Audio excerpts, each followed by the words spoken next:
Give me 1 week and 4 simple switches: how you ask, how you plan, how you move, and how you show time, and you'll see your ADHD child's focus click in a lot faster. Neuroscientists call executive function the brain's air traffic control system. It's the part that organizes, plans, and manages self-control. Basically, the system that keeps all the mental planes from colliding. Now imagine your child's air traffic control tower getting flooded with too many signals. Alarms going off, planes circling, but no clear order of what to do first. That's what daily life feels like for many ADHD kids. Their brain isn't lazy or defiant, it's just overloaded. Research shows that when parents make a few consistent changes to how we communicate, structure routines, and set up the environment, it can actually strengthen that air traffic control system. You can literally help your child's brain run smoother, not by doing more for them, but by coaching their brain to do it with you. Think of yourself as your child's focus coach. You're not flying the plane. You're down on the ground with the headset on, calmly guiding them through the steps until they can handle takeoff and landing on their own. Here's something most parents don't realize. The way you ask can either train your child's brain to depend on you for direction or to start directing itself. When you give direct orders like pack your soccer bag, you're acting as their external executive function, their planner, organizer, reminder system, all rolled into one. And that's okay sometimes, but if we do it all the time, our kids never get the chance to practice those skills themselves. So instead of giving orders, try asking guiding questions that nudge your child to think through the steps. For example, instead of pack your soccer bag, try, what do you think you need for soccer today? Some of this depends on their age. If they're younger, they'll probably need your help to come up with the answers, but it will help them learn to think about the process and what they need. Instead of do your homework, try, what's your plan for getting your homework done tonight? It's a tiny shift, but a powerful one. When your child pauses to answer that question, their brain is activating the exact executive functions that are weakest in ADHD, and you want them to practice these: planning, working memory, and self-monitoring. Think of it like running drills with your team. Every time you ask a question that makes your child think ahead, you're helping them practice the play, strengthening those mental muscles a bit more. And then there's the second half of communication: positive feedback. ADHD brains are wired to seek stimulation and respond most to immediate rewards. That's why praise in the moment is one of your best coaching tools. When your child starts their homework without being reminded, say it right then. I love how you sat down and got started. That shows real focus. You're really getting older. You're getting good at this. That specific instant praise lights up the brain's dopamine system. It gives them that I did it spark that builds confidence and motivation for the next time. Over time, these quick, encouraging comments become your child's internal voice, a positive one that says, I can do this, instead of, I always forget this. So as a coach, your goal here isn't just compliance, it's teaching them how to self-direct. Every question you ask, every moment of positive feedback is a rep. And with enough reps, their brain learns the pattern. Think of motor memory. Pause, think, act. If how you ask is about building internal language, how you plan is about creating an external structure your child's brain can lean on. ADHD kids don't naturally feel structure. They need to see it. Their brain struggles to organize the day, to decide what comes first, or to remember the next step. That's not defiance. That's executive function at work, or more often, overworked. So the best thing you can do as a parent coach, create the playbook for them visually. Start with consistent routines. Morning, after school, bedtime. Pick a simple flow and keep it steady. I have videos on many of these different times a day. When your child knows what happens and in what order, their brain doesn't have to waste energy figuring it out every day. That energy can go straight toward focus. Think of it like this. Routines are the drills of daily life. They turn chaos into muscle memory. After enough repetition, brushing teeth after breakfast or packing the backpack before bed stops being a decision. It becomes automatic. And automatic is good. It's what gives your child's brain space to think about bigger things or things they want to think about. Post your routine somewhere visible. A simple checklist or picture chart works wonders. Kids love checking things off, and it gives them a sense of control and success. Now let's talk about sleep, the most underrated focus tool there is.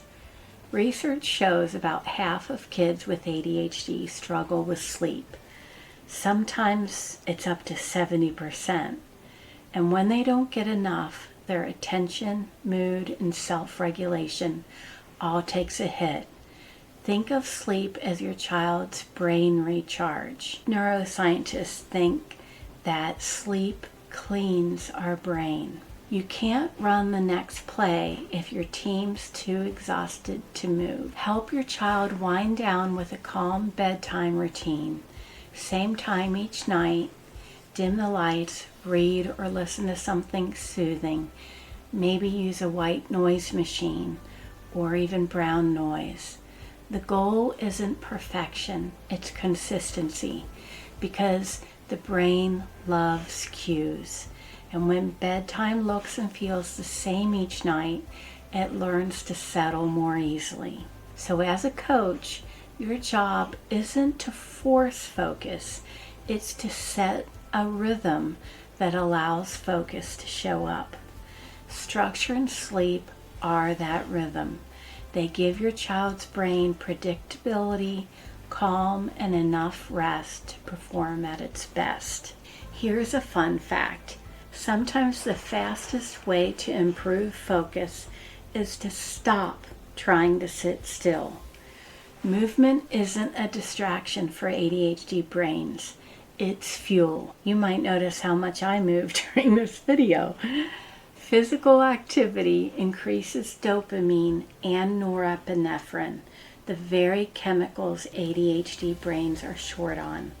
When these levels rise, attention sharpens, mood stabilizes, and impulsivity drops.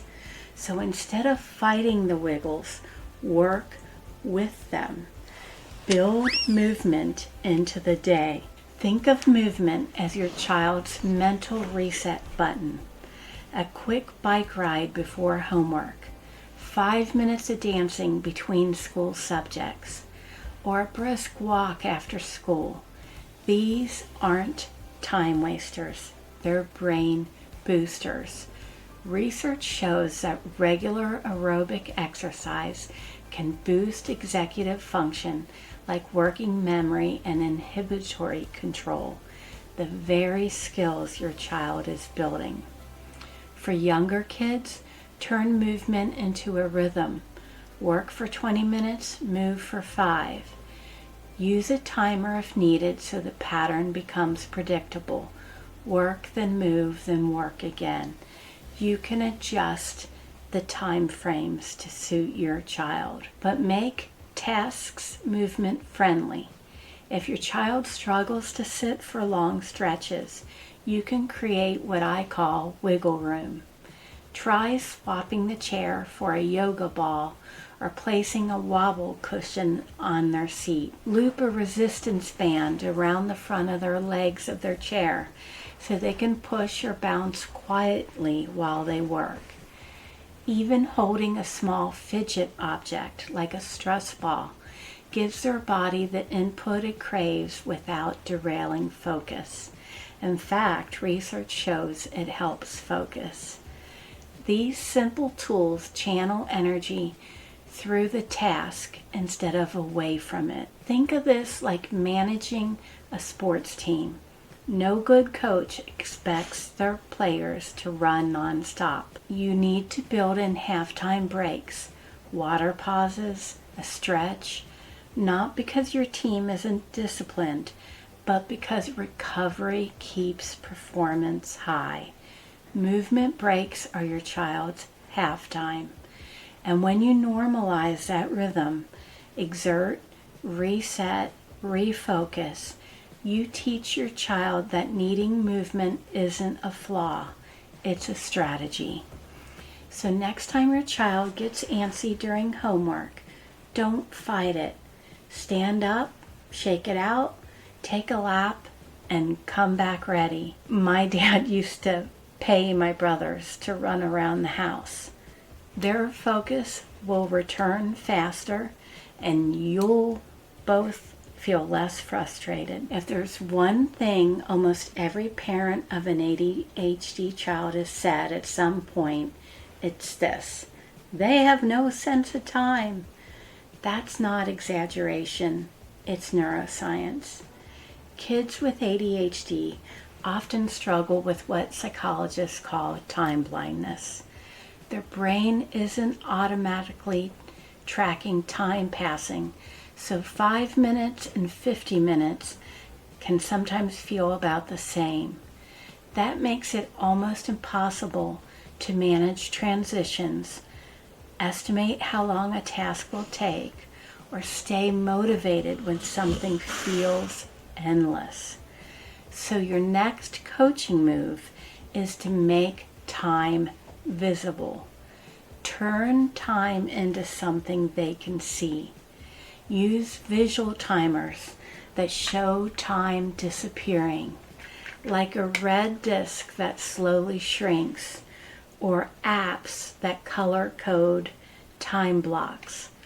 When your child can see time passing, it turns an abstract concept into something concrete and manageable. Just like when your kids are really little, you might give them a sense of time by telling them you're going to go and about the time it takes to watch one Bluey episode. For older kids, try saying, let's clean up for 10 minutes until the red's gone, instead of hurry up. Now the focus shifts from frustration to a clear, measurable goal. Create a simple visual schedule or wall calendar that shows what's happening and when. Make the day predictable. For younger kids, use pictures. For older kids, use color-coded blocks for schoolwork, chores, and downtime. Predictability gives their brain something to anchor to and reduces the anxiety that comes with not knowing what's next or how much time they have. Working memory, holding information in your mind, is another area where ADHD brains struggle. So take the pressure off by moving memory out of their head and into the environment. That might mean a checklist for multi-step tasks. Put on shoes, grab your lunchbox, get your backpack, sticky notes on the door, laptop. A planner or a reminder app for older kids. This might start with you guiding the process. Each of these tools acts as an external executive function, a stand-in coach reminding them what comes next until they can internalize it. And if you want them to actually use these tools, tie them to their interests. If your child loves superheroes, let them design their own mission checklist. If they're into gaming, call it their daily quest. Engagement makes memory stick. Remember, as the coach, your job is to give your player a clear field and a scoreboard that they can understand. Visual timers, schedules, and checklists are that scoreboard. They help your child see progress in real time, and that sense of progress is what keeps motivation alive. Over time, as your child practices using these supports, you can gradually pull back. The goal is for them to learn that they can rely on themselves and that they can use tools to train their brain to keep time, plan steps, and remember what's next all on its own. Because that's what great coaching does. So you're teaching them how to coach themselves over time. And this builds independence, not dependence. And once your child starts using these tools, how you ask, plan, move, and show time, the next step is building them into a solid daily rhythm that runs on autopilot. That's where real independence begins. So if you're ready to turn these strategies into simple, repeatable routines your child can actually stick to, click to watch Daily Routines for Successful Students. It'll show you exactly how to take what you've learned today and make it part of your everyday flow.